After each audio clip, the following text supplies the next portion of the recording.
Hello all, இது Thursday morning. இன்றைக்கி டிஃபனுக்கு சப்பாத்தியும் உருளைக்கிழங்கு மசாலாவும் செஞ்சுருந்தேன். குட்டி பாப்பா நைட்டே லஞ்ச் பாக்ஸ்க்கு வந்து சப்பாத்தியும் உருளைக்கிழங்கு மசாலாவும் வேணும்னு சொல்லி கேட்டால், அதனால் எல்லாேருக்கும் சேர்த்தே வந்து காலைல டிஃபனுக்கு பண்ணிட்டேன். மதிய லஞ்சுக்கு சாதமும் கத்திரிக்காய், முருங்கைக்காய், அவரைக்காய்லாம் போட்டு தேங்காய் அரைச்சி ஊற்றி காரக்குழம்பு வச்சுருந்தேன். நாங்கள் எல்லாருமே காலையில் டிஃபனுக்கு வந்து சப்பாத்தியும் உருளைக்கிழங்கு மசாலாவும் சாப்பிட்டோம்.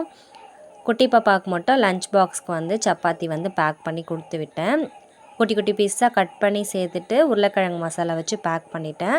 பெரிய பாப்பா வந்து சாதமும் குழம்பும் வந்து மிக்ஸ் பண்ணி கொடுக்க சொன்னால் அவளுக்கும் மிக்ஸ் பண்ணி கொடுத்துட்டு, ஸ்நாக்ஸ்க்கு கொஞ்சமாக பிஸ்கெட்டும் அதுக்கப்புறம் உளுந்த வடையும் இன்றைக்கி கொஞ்சம் செஞ்சுருந்தேன்.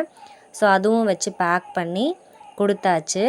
பசங்க டிஃபன் அண்ட் லஞ்ச் வந்து இன்றைக்கி இதுதான். பசங்களை ரெடி பண்ணி ஸ்கூலுக்கு அனுப்பிச்சி வச்சதுக்கப்புறமா நானும் குளித்து ரெடி ஆகிட்டு லஞ்ச் எல்லாமே பேக் பண்ணிவிட்டு கிளம்பியாச்சு ஆஃபீஸ்க்கு. எனக்கு ஹஸ்பண்ட்க்கு மட்டும் எக்ஸ்ட்ரா கொஞ்சம் அப்பளம் மட்டும் பொரித்து எடுத்துக்கிட்டேன்.